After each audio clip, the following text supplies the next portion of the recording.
My name is Jose de la Cruz, and I am a child welfare social worker. Hello, my name is Janelle, and I'm a mother of three. I have a 15-year-old, a 13, and an 8-year-old. By having these child and family team meetings, it gives the Department of Children and Family Services and the families in the community to come together in a room where you are able to look into their story, look into where they come from, bring in their support, and be able to hear what are their immediate needs. In conducting and facilitating child and family team meetings, my role is to prepare myself when a social worker or someone in the department requests a child and family team meeting. We make sure that the team is composed of participants that are providing services to the family, that relatives are there for support, and also the parents are asked to invite whoever they want and whoever they think would be a support for them. I see my role in a child and family team meeting almost as an advocate for myself. I see myself able to sit in a room with all these different people and really have that opportunity to express what my needs are, to have everybody from all these different perspectives listen to me and know my story and let them know where I need help and ask how I'm going to get there. So I really see my role as being an advocate for myself in front of all the help that I could possibly get. Once we are ready to start a child and family team meeting, it is important for me to meet with the caregivers, specifically the parents, before a meeting gets started. So I just want to make sure that they understand that this meeting is more geared towards coming together and find ways to assist them and support them and to come out with a good plan to keep children safe. Well, while we're at a family team meeting, so many things are spoke of. I really like the way that there's a whiteboard and we're able to see it visually and we're able to hear what our concerns are, what is going well, and what needs to be done. Many times I've experienced through these meetings, right then and there on that whiteboard, we're able to have a completed date written right on it. For an example, Janelle, you need to complete a class, totally hypothetically, and it needs to be completed within the next 2 months. I feel that having a really good relationship with my social worker is how it's known to make sure that it's being kept up. She would usually check in, say a couple weeks into it, and say, hey, how are you progressing, Janelle? Have you started the class? How's the class going? And, continue to check into me and see if there's something I need to ensure that I'm able to complete these tasks and just really be on top of me. I really feel that through honest communication and a lot of open communication within myself and the social worker is how we know if these tasks are being completed. We are teaming up with other agencies, other departments in the county that provide services to the families. We often invite agency representatives such as Behavioral Health, Tri-Counties Regional Center.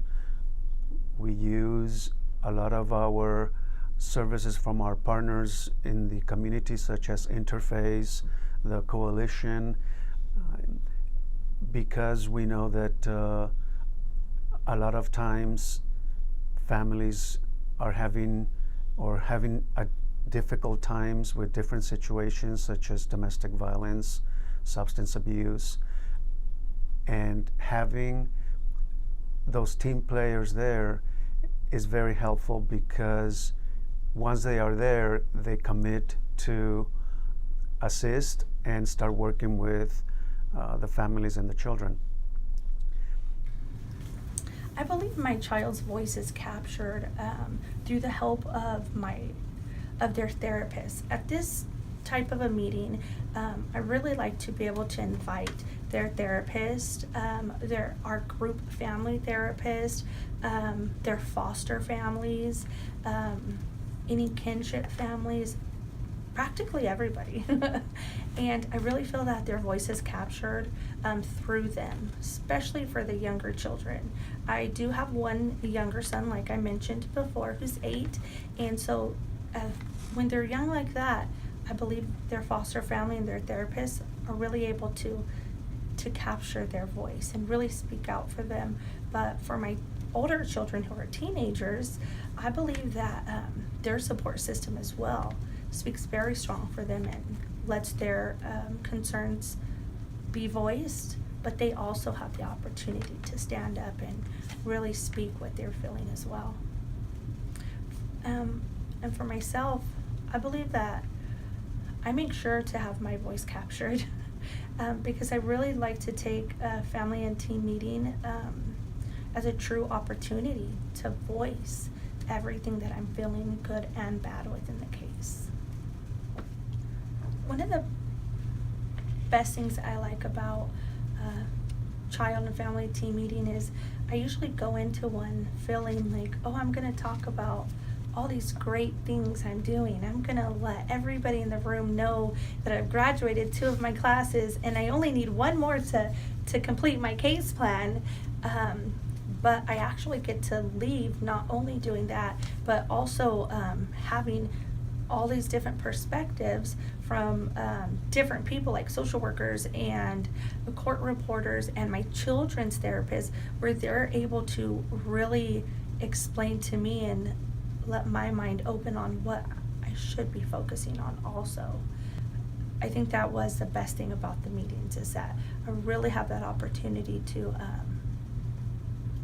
notice other things. Notice what else.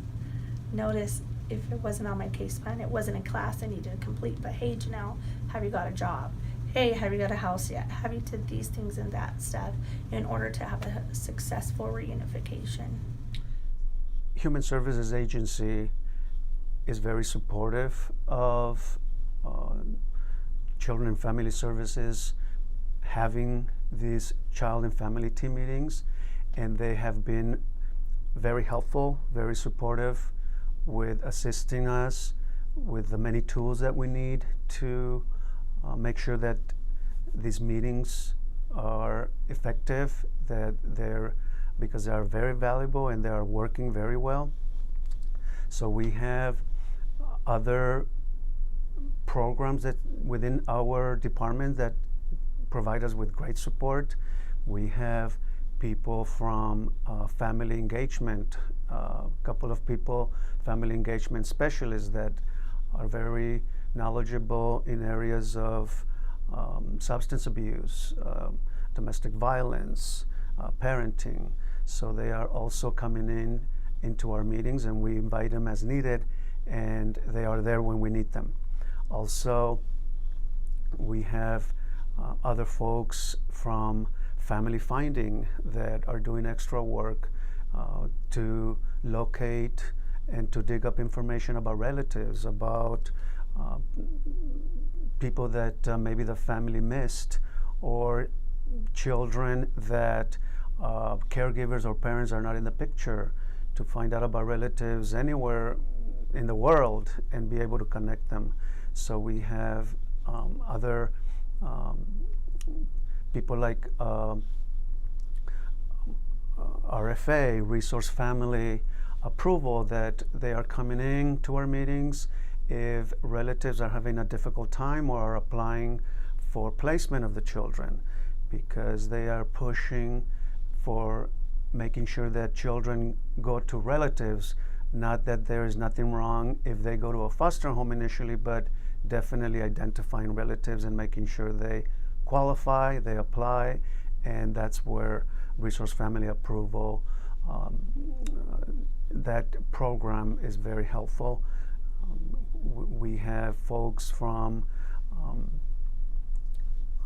the department that are also coming in with foster parents to assist them with whatever they need, and making sure that the children and that their parents feel comfortable with caregivers if they are foster parents or relatives, making sure that there's a good connection until they reunify.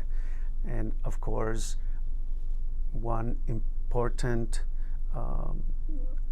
team player that knows about child and family team meetings, the courts and the judge. So the attorneys in dependency court are very well aware.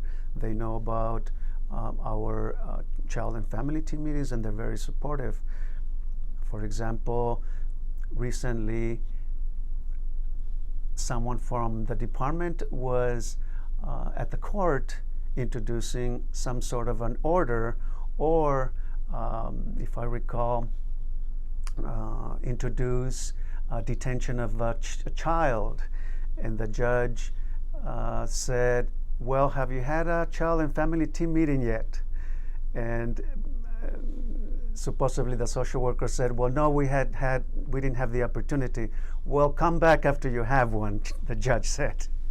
So that's something powerful, to be able to have that support, and for the judge and the attorneys and the juvenile court to be also on the same page with what we're doing.